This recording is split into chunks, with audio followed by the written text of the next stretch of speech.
In 3, 2, 1, we're rolling. What's up? Welcome back, Strange Crew. To volume 144. 144 of the Strange Grooves podcast. You're here. You caught it first. We're back in 2024 with episode 144. And holy fuck, do we have a lot to catch up on. I know it's been a while. We're sorry.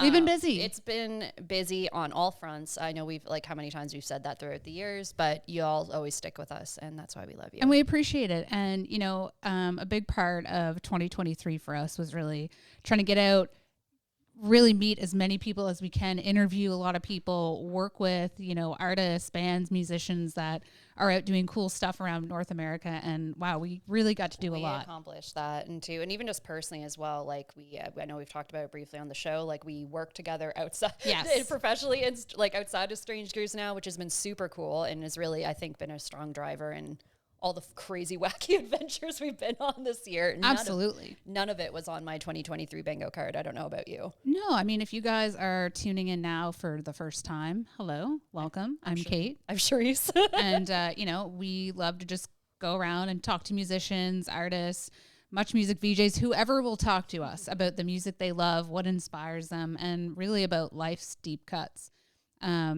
And the past few months, we've gotten to go on like a few trips. We've seen some amazing concerts. We've gotten to, really do some really cool shit. And it's really thanks to all of you. So even if you're new, just tuning in, thank you so much. If you're an existing Strange Crew member or you've been watching for years, thank you so much. We really couldn't do it without you. And I think when we think about 2023 and like all the work we've been doing together and the podcast, I think it's really cool to see how the show has brought so many other people together. So I think that's the biggest thing that I have a lot of gratitude for. Very cheesy. I'm sorry, but we're definitely, no, we have to say it. But I mean, from, seeing the Doobie Brothers with your mom, going to Paris and seeing Madonna with my nan, that's a whole seeing Bob Dylan, front row. And that's just been in the past few months. Yeah, man, there's so much to unpack on all those experiences. So let's get into it. Yeah. Okay. So first was Bob before. Yes. Yeah. So yes. Well, it was the Doobies and then Bob. Yeah. So Doobies. We got to go to soundcheck with the Doobie Brothers. Crazy. I know. Kate. Anyone that has new listener, Kate's a huge Michael McDonald fan. Big fan. I'm not sure if it's in the background, but I'm a big Steely Dan fan. So half of my collection from here to here is all Steely Dan, and I got a lot of Doobie Brothers, but big fan of Michael McDonald, and I haven't gotten to see Steely Dan yet. And when I found out that they were coming to Moncton, what was really interesting is that when we were in California back in March, I had seen that they were going on a North American tour, and I was like, okay, this is it. I thought we'd have to go to Toronto or something like that, right? In the words of Kenny Loggins, this is it. Yeah. Right? And so I was just like, okay, we are going. And then we found out they were going to the Avenir Center in Moncton, and we both hadn't been yet. So we got on Ticketmaster, and we got our tickets, and then we found out that we were 2 of 20 that got into soundcheck, which... Look, I don't know, but we were something else. We were really excited, and we got to go up a little bit early. And sweet Janice Letson was there with her pals. Yep. Shout out to all the pals who might be watching or listening. And it was a really wild experience. Like if you're into the like yacht rock, or even if like the Doobie Brothers, it's just like hit after hit. You know what I mean? It was like bop after bop after bop, that whole set. And I don't know, like, can you tell us how you felt like walking into, I remember walking into the soundcheck, and it's just like a small group of us, right? And then there's just the Doobie Brothers. They were so kind. They waved. And he winked at me. Michael McDonald winked. It's true. And it was just, they encouraged us to go up to the bar. We were dancing and like. Hold on, I'll show you something. I don't know if the camera will be able to pick it up, but you can kind of go into the story. Okay, yes. So, one of the things that Kate collects, we did a whole episode on it, is guitar picks, a memento that many rock musicians throw into the audience. Kate has a collection, and word got out among the Doobie Brothers road crew about a blue-haired lady wanting a guitar pick. Shout out to Froggy. Yeah, Froggy. And to Jim, if you're watching, thank you so much. It was really cool. But yeah, and we were walking back from the bar, I think, because we got like drink vouchers with our tickets. Yeah, yeah. And we were on the floor right after Janice had gotten upgraded Thanks, to the Jim. floor. Yeah, photographer Jim, hooked us up. But yeah, and we're walking to our seats, and then I think Froggy, it's like blue-haired girl.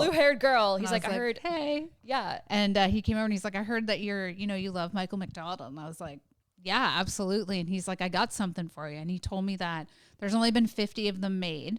And they're more of like a joke, but hold on. I'll put this down for a second. Okay, yeah. But, it's a pic of Michael McDonald, and it says Michael motherfucking McDonald on it. And it's like an ode to the 40-year-old virgin. Yeah. And then they gave me these other pics. So from Pat, the guitarist, and then I got this Michael McDonald limited edition.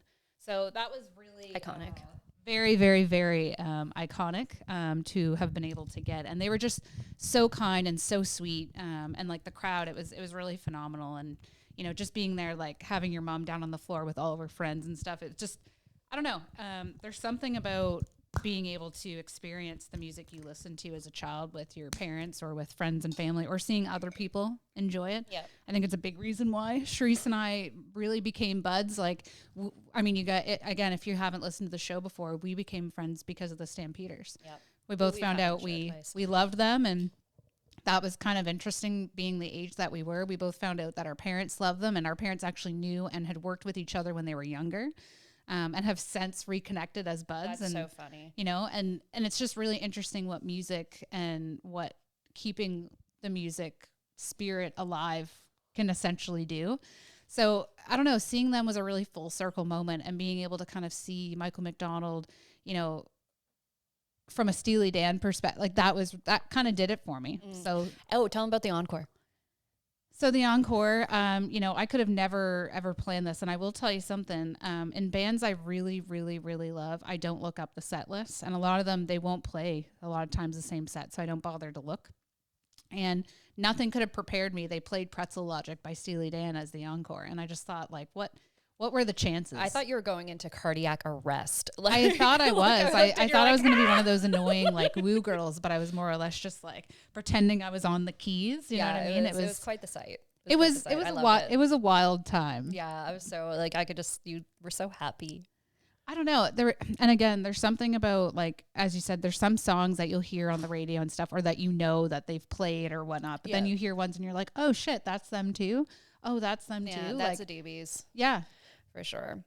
It was so wild. Hold on, I have someone I want to see how wild they might think this is. Let's just special let's guest. Just find out. We're doing a Phil call-in. Phil Collins. Let's see if they answer. This is a first moment testimonial right here. Hello. Mom? Yes. Sweet Janice Letson, is this you? Yes, this is Janice Letson speaking. How you doing, superstar? Pretty good, dear. How are you? We're just keeping it real on a Thursday. Just recording, working hard. Working hard, trying to, do a show in the middle of the day. You know how it is. Yes. So the reason why we're calling is we were just talking about, we're going through some of our concerts that we went to over the last year, and we were talking about the Doobie Brothers, and we wanted to chat with you about your experience. Like, we surprised you with an upgrade. Tell us a little bit about that. Like, how was that show for you as a longtime fan? It was an awesome show. I've been a big fan of the Doobie Brothers for years, especially Michael McDonald, of course. Good on the eyes, even better on the eyes now that he's older. Oh, that hair too. Oh my God. Yeah. And it was great. The upgrade was excellent. And it was great to go with, all my oldest friends that I've been friends with for like over 45 years, and my daughter and my other daughter, Kate. Yes. So they just sounded like they did with the album that I've had, like, from the 70s. Like, the sound really was tight. It was really good. I was floored, and I had never been to the Avenir Center before. Me either. That was my first time too. And I don't know just like about you, but I was under the impression that the Avenir Center was bigger than TD Station, Harbor Station. So I wasn't really interested in going because I know The Offspring and like Def Leppard, a few bands that had gone there, and I wasn't really interested in going because I thought they would be bigger shows. And I loved the venue, to be honest. Oh, for sure. I thought it was really good too. And like, we stayed right across the street. We walked there. It was so convenient. Yeah. Shout out to the Hyatt in Moncton. They're literally across the street. So if you're going to any shows, like I know Queens of the Stone Age is coming up, guys. So if you're listening or watching, Hyatt has great rooms and they're directly across the street from the venue. It's so great. You won't be cold. You can wear your cute things. Yeah. Whatever that means. So yeah, exactly. Yeah, exactly. But I liked it too because there wasn't a big upper bowl, so it didn't feel so daunting. Like even the lower bowl seats they were great seats. So upgrade or not, like it didn't seem like there was a bad seat in the house. No, not at all. No. Yeah, no, I really, really enjoyed going to see them, and I do hope that we get more bands like that come now to New Brunswick. I know, and I think we're going to start to see it. Yeah, well, with these guys and then Queens, yeah, and, it's going to be. Who do you want to see, Janice, in 2024? Who do I want to see in 2024? That, you know what? That's a hard question. That would be something I'd really have to think about. Yeah. Yeah. Do you want to come to the Rolling Stones, Mom, in Massachusetts? I don't know about that. Come on, I'll drive. Yeah. All right, we'll work on it. We're going to work on it, Strange Crew. We'll see. We'll see. Janice go to the Rolling Stones with her daughter. We will see. The 2024 bingo card, I don't even know what's going to be on it this year. I know. Yeah, because I haven't really noticed anything major like announcement. Even in Atlantic, Canada. Right now. Yeah. Yeah. I saw Kim Mitchell was announced again at Casino New Brunswick, so that might be. And that's cool. that's a nice venue there too. I do like going to see them. The Trues. Oh yes, I got tickets too. Mom, I don't think I told you this. So House of Ill Fame, the Trues debut album that came out 20 years ago. Holy crap! I remember being in grade 5 and getting the CD. You were in grade 5. Wow. I know. That's when you see the few years age difference. I know. So anyways, they are playing the album like front to back in Halifax in April, at the end of March. And I got its tickets, and I cannot wait to. That should be good. Yeah, good times. It's gonna be so good. Anyways, good ahead of ourselves. I have a question for you, Mom. Yeah. So throughout the years of the show, we often talk about like how our parents, like how you guys got us into the music that we listen to now. And one of the things I always bring up is how growing up listening to Oldies 93 CFBC, you would know literally every song and every artist. And like a lot of these artists were like, these songs came out when you were just born or even before then. How did you acquire this knowledge of oldies music? My first memory of CFBC is I was probably like maybe 5 or 6. I lived with my grandparents, and I just remember this little brown transistor radio on top of the fridge, and that was on all the time, and it was always on CFBC. Mm-hmm. And I always listened to CFBC, and like CFBC would play like some, newer music. When I was 5 would have been 1967, right. But they would have played, newer music, say from the early 60s right. or whatever. Yeah. And then, the 70s. And like, I grew up, I think, Donnie Robinson was pretty well the DJ. Most the time I can never think, of CFBC. That's who I think of as Donnie Robinson. Yeah. But I've always had a passion like for music, older stuff, newer stuff. I like it all. Like I like country. I like, and I just, the same way. I really find that I just remember the songs, like remember the names. And there, and there was a few, songs that I didn't know. And I would call somebody, bless his heart, he's not with us anymore, and he would be able to tell me like who the name of the song was. This is even before, you could Google it, before internet or whatever. There was no on-demand music lyrics or like guitar tabs or anything like for that matter. Yeah. You couldn't just play no, like I said, I like all, all genres of music, I really you know.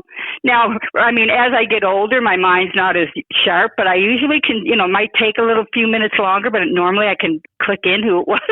Right. Yeah. I think we should bring your mom to trivia.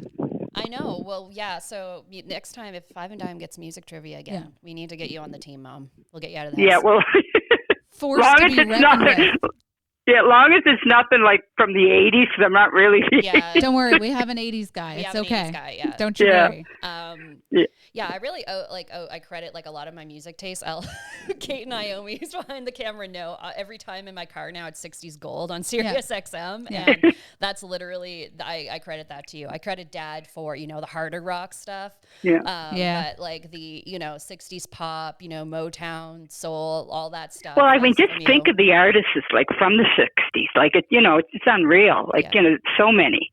Yeah. And it's like sort of what I liked about 60s music is that it kind of captures like a moment in time. Yeah. There was so much like counterculture and unrest, like both not just in the United States, but around the world. Yeah. And there was a new, there was the sexual revolution, there was the musical revolution, there was the anti-war movement, all this stuff that was sort of ingrained in the spirit of the music back then. And that's sort of why I think I always loved it and why I'm drawn to it. Like a pop song, it's a corny pop song, but like I always think about put it in the context of its time, and it kind of has its own meaning. Yeah, and they had so much, variables in the music. I mean, from melody changes to like just, finding different like guitar sounds that they were experimenting at. Like, there's so much music, and I'm kind of like you, Janice, because I never played music well. I didn't get to play an instrument super great. Like I picked up the piano a little bit, the guitar a little bit, but I was never very good at it. So I cataloged music and cataloged sounds. So it sometimes it'll take me a second, but I can usually figure something out pretty quick. We've had some doozies on trivia, and I don't know how I've gotten them, but if I haven't, there's 4 or 5 other people that can. So we'll be hauling you out. Oh yeah. Because and for anybody who's listening again, like, and whether it's your parents or your like the people in your life, it's those that continue to push you to get your love of music. And we've gone to more shows with you, Janice, in the past few years than probably ever than when we were teenagers finding music. You know what I mean? Yeah, because of you too, Mom. Big time. You always pick up tickets for us for all these things. So thank you. Front row tickets. I know. You know what? You're like the us. one who's feeding the ego here. Yeah. People ask, what do you guys do and go into these what is going on here? I'm gonna say Janice Letson. Sorry. Front row or bust. I'm gonna send them. I'll send them your contact. You can be our agent. Yeah, you go. Oh, I love this. We always figure out such great business ideas on Strange Grooves. We always do, though. Well, I know you're getting ready to head out, Mom. So thank you so much for picking up the phone. We love you. No problem. Well, thanks for calling. Anytime. We'll call and soon. Keep it strange. You keep it strange. Keep it strange. Okay, Mom. love you. Love you. Okay, bye-bye. Bye. Love you. Bye-bye.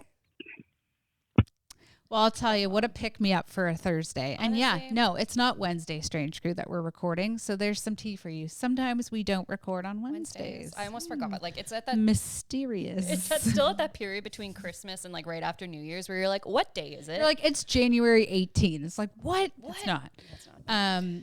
But yeah, thank Janice for, joining us. Because, like, we have really done quite a bit. And she's always been a huge support.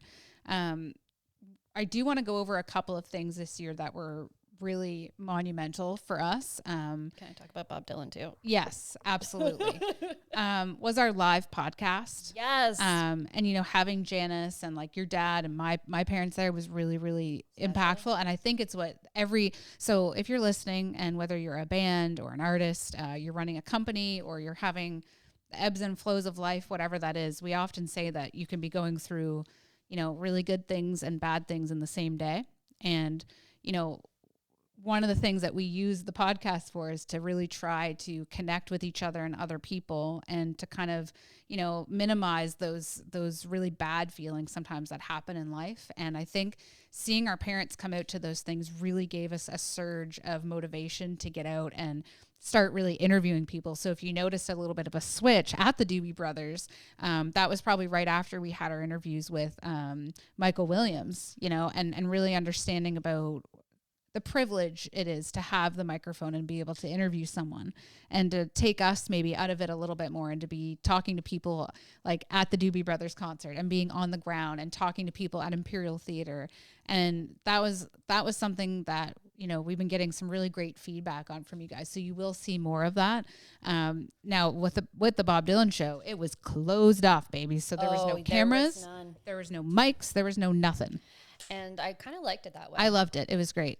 It was for me. So I'm very curious for, well, like, I know your thoughts on it. Like, but for me, that was, I'm still like, I think back and I'm like, how did that happen? I think a part of it was like not having my phone and like trying to take good video and stuff like that. I was really in the moment. And I think I have an idea of what could be really, really beneficial for people. Yeah. And we've got a photographer in the crowd. So she might come into the frame to answer this, or she might not. She might just yell it. But the thing I find interesting is if I think about weddings or about like rock and roll shows or anything, there are guidelines and rules around them. So if you're at a rock and roll show and you're in part of the media and you're in the pit, you're able to photograph the first 3 songs and then you get the hell out of there, right? And you get your crowd shots, you get on the stage shots, you can go behind.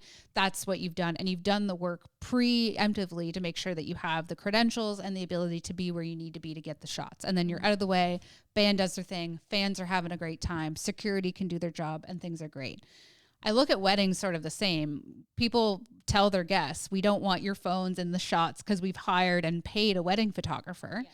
But I would say that maybe the first 2 songs of every concert, if it's not a lockdown show or like a wedding, you can have your phone, but then you put it away. It's common courtesy, and that way they're not in the shot. So whether it's a, really incredible event like a graduation or a wedding or a concert, you're giving respect and real consideration to the artist and what people might be going through.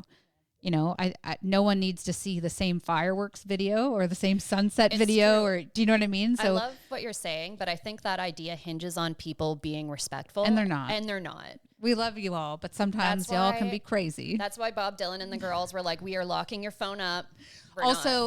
We heard a crazy story that if you like worked in the crew that night, you can't look at Bob Dylan. So here's this. He takes it a step further, guys. He's like, no. You don't fuck with my Here's vibes. the thing, and our dear friend Ryan Stanley brought this up, and I think it's a very good point when we're talking to him about the show. So since Bob Dylan like plugged in his electric guitar and became like this amazing person, he like literally he was just like he's had this aura around him, right? And people, people like, and these rules or whatever that have come up, and these happened over the years. Like Ryan had a theory that it might not actually have been Bob Dylan that gave that order.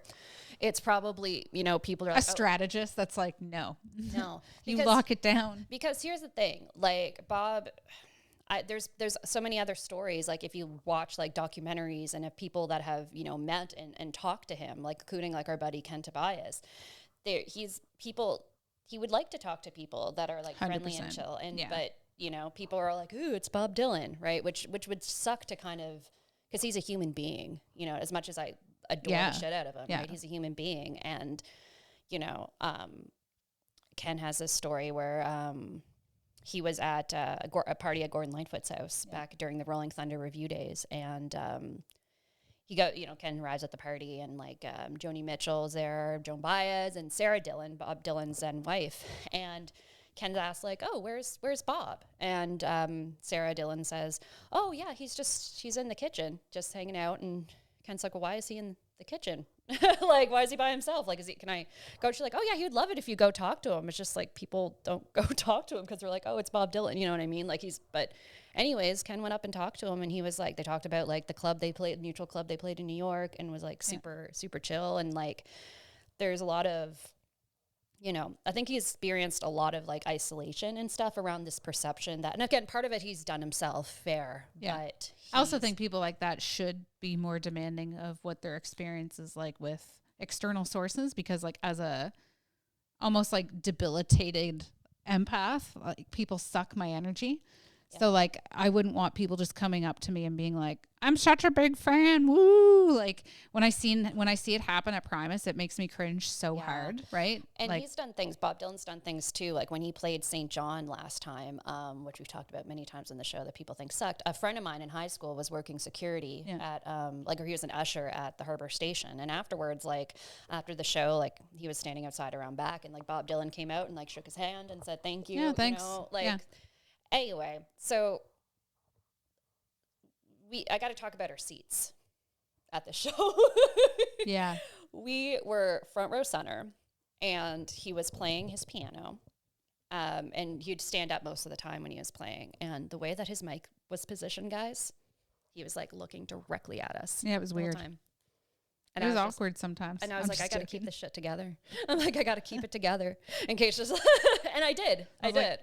Yeah, it's like, what's up? Like, hey. He's like, that's right. You know her. So He's like, I've seen her crying before. It's like, oh, Janice Letson. Hello. I don't know. Like, it was, and like to see, like we were so close and got to see him, like, you know, interact with the band. Like you can tell, like he was having a really good great time and like smiling, and you know, and at the end, like he always does this, like, you know, he'll stand up with the band and they bow or whatever, and you could just tell like there's a look, like he doesn't ever look directly at anyone because like fair, but you can tell there was just like this look of like being grateful, like on his face. And a bunch of people apparently were in the audience. I read the review, like Elvis Costello was in the like in the audience for that Massey Hall show. Like it was crazy. And I'm kind of curious, though, Kate, like you've heard me, like I've gone to Primus with you and Les Claypool multiple times, and I consider myself a fan. I know you had some thoughts, I guess, on the layout of the you know, the VIP experience, but what were your thoughts, I guess, going to that show? Because you got to kind of share that moment with me. Yeah, well, I mean, we have talked about the show on the show, but I will say again that I really enjoyed the band because I hadn't really gotten to, like, it's like obviously his voice is very like demanding if you're listening to it just like on a record or like on Spotify or something like that. But like when you see like the talent of his band, that was more demanding for me than Bob Dylan. But that's just because I'm not a huge fan of him specifically, but it made me a bigger fan seeing him live. And I think, you know, the same goes into probably like the Madonna show. Like, oh, yeah. You know, like when we got to go to Paris and see Madonna, like that was really wild. Like our seats were really wild. I brought my grandmom. Shout out Nana Kay if you're listening. You know, I didn't think I'd ever be in a position where I'd be bringing Nana Kay to see Madonna. And I've never in a million years could have ever thought that. You know, my nan as a kid brought me to etiquette and manners class.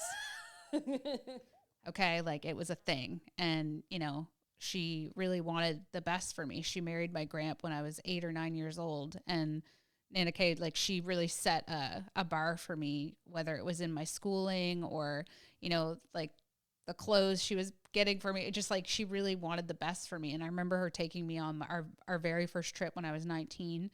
It was just a few months after my grandfather had died in a bad accident. And I just remember, like, now it's like 13, 14 years later, I never thought I'd ever get to go back again. Like, it was an experience in itself. But when we found out we were going to see Madonna, like, to be able to bring my nan and then seeing her watch the whole production was one terrifying, but also very rewarding. And there was a point that Nan says, you know, Caitlin, I didn't know that I was seeing the Book of Revelations on stage tonight, and I almost lost it. Like it was such a good time. I will tell you, I'm a Madonna fan, but I never would have said that I would have paid money to go see her. But we were going, and I saw it. Like it was great that she was playing. But I will tell you, it was one of the best shows I've ever seen. It was inspirational. Her tribute to fallen AIDS victims, like in the 80s and 90s, was probably one of the most beautiful showcases at a concert or in anything I'd ever seen. Her ability to just articulate words. I'll bring this back to Bob Dylan, because when you go see a Bob Dylan, he didn't come out and say one thing to the crowd, not a thank you, not a goodbye. I didn't even know the set was done. Like, I'll be honest with you. I thought they were going to go do their thing and like come back or something, right? No. Lights came on, it's over. But with Madonna, it was over a 3-hour set, and she was talking throughout the entirety of the show. She was talking about her journey as an artist. Her journey as an artist, what it meant to be a full-time dancer, and the opportunity that it is to have the team that she has that have been with her for years. You know, it was just a really, really amazing show to have witnessed, and we're really excited to do more of that in 2024. And as we, you know, wrap up this episode, we're really excited to tell you we're going back to Cali. Going back to Cali. Going back to Cali in March. We're going back. It seems to be a thing, so we're going. And plus Naomi was just there, and we weren't able to go. And we were like, damn it. So one of these times, all of us are going to be there together. Yeah. But she gave us the itch, and now we're going to go. The good itch, the California itch. There'll be lots of more cool stuff. We're going to see Pamela. We're going to the whiskey. He's back at the whiskey. We're going, babies. And we're really excited. We've got some more things planned at the St. John Arts Center. Five and Dime. We've got an event coming up at the Five and Dime. Do we have a date? Yes, it is. February 29th? Or the 20, something like that. That is. Hold on, let me pull up my notes. It is early. I think it's early February. Yeah, early February. Stay tuned. February 8th. Awesome. And if you haven't listened to our Music New Brunswick episodes, I definitely encourage you to check them out. Some of the best musicians and artists out of New Brunswick right now. Extremely talented. Just a breath of fresh air. For sure. Just something that you can listen to. Check it out on YouTube too if you'd prefer to watch them. Again, we're really excited about what 2023 was for us. Never, ever could we have expected us to be going on this journey together. We're going into what, year 6, 7? 7, yeah. I think we just did 6 years. That's 7. Sorry, I'm having a moment right now because I didn't realize that. That's crazy. Yeah. Time really does go by. When you're having fun.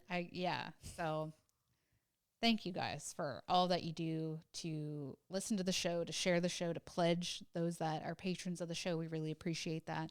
Couldn't do it without you. And we're so excited for, this year and doing more concerts and interviews. And if you have someone or a record collection or a band or somebody that you're like, fuck, they should be interviewing them, please let us know. Drop it in the comments. Send us an email. We'd love to hear from you. If you'd like us to cover an event, we're down. Send us a note. We'll be heading up to Queens of the Stone Age in April. So we're excited to be heading to the Avenir Center for that. So hope to see you there. And so from Charisse and I, keep it strange. Keep it strange. Bye. Till next time.